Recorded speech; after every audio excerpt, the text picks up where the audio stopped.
ఒక app release చేయబోతున్నాం.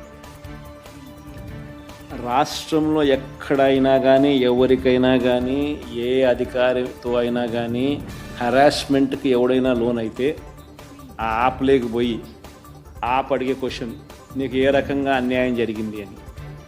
ఫలాని అధికారి నన్ను ఫలాని రకంగా, ఫలాని వాడి ఇన్ఫ్లుయెన్స్లో నన్ను అన్యాయంగా, నా మీద కేసు పెట్టి నన్ను చిత్రహింస పెట్టినాడు అని చెప్పి ఎవడైనా కూడా యాప్ ద్వారా ఆ అధికారి పేరు దగ్గర నుంచి ఆయనకు జరిగిన ఏ పరిస్థితుల్లో ఆయన ఏ రకంగా ఇబ్బంది పడ్డాడు అనేది ఆయన చెప్పచ్చు. ఆయన దగ్గర ఏదైనా ఆధారాలు ఉంటే ఆ ఆధారాలు కూడా ఆయన అప్లోడ్ చేసే ఫెసిలిటీ కూడా కల్పిస్తూ ఉన్నాం. సో ఇంకో బటన్ నొక్కితే ఆయన కావాల్సిన ఆయన దగ్గర ఉన్న ఆధారాలు ఏదైనా ఉంటే ఆధారాలు కూడా ఆయన అప్లోడ్ చేయొచ్చు. ఆటోమేటిక్లీ ఆ కంప్లైంట్ మన డిజిటల్ లైబ్రరీలోకి వచ్చేస్తుంది. ఆ యాప్ ద్వారా మన డిజిటల్ లైబ్రరీ, మన దగ్గర ఉన్న మన సర్వర్లలోకి, మన డిజిటల్ లైబ్రరీలోకి వచ్చేస్తుంది.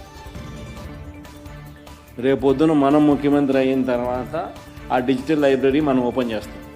రేపొద్దున ఎవరికి రాష్ట్రంలో ఏ కార్యకర్తకైనా, ఎవరికైనా కూడా ఎటువంటి అన్యాయం జరిగినా, ఏ అధికారి వల్ల అన్యాయం జరిగినా, వాళ్ళ పేరు, ఏ రకంగా అన్యాయం చేసినాడు, ఎవరి ప్రోద్బలంతో అన్యాయం చేసినాడు, ప్లస్ నెక్స్ట్ బటన్, మీ దగ్గర ఏమైనా సాక్ష్యాలు ఏమైనా ఉంటే, ఏమైనా అప్లోడ్ చేయాలనుకుంటే చేయండి. వీడియోలు కానీ, నీకు ఇంకా వేరే సాక్ష్యాలు కానీ ఏమైనా ఉంటే మీ దగ్గర ఉంటే మీరు చేయండి. సో అవి కూడా ఒక అవకాశం. అవన్నీ ఆటోమేటిక్లీ మన సర్వర్లలో, మన డిజిటల్ లైబ్రరీలోకి వెళ్ళిపోతాయి. మనం వచ్చిన తర్వాత అవి ఓపెన్ చేసి ఎవడెవడైతే మన కార్యకర్తలను అన్యాయం చేసినాడో వాళ్ళందరినీ కూడా చట్టం ముందర ఏ రకంగా నిలబెట్టానో ఆ రకంగా నిలబెట్టించి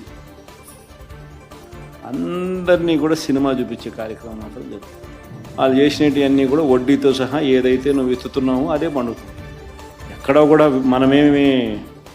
మనం అన్యాయం చేయడం లేదు. ఏదైతే మీరు ఎత్తినారో అదే రేపొద్దున పండుతుంది. చక్కెర వడ్డీతో సహా చెల్లించే పరిస్థితి వస్తుంది. అదొకటి ఖచ్చితంగా నెక్స్ట్ 10 రోజుల్లో రిలీజ్ చేయబోతున్నాం.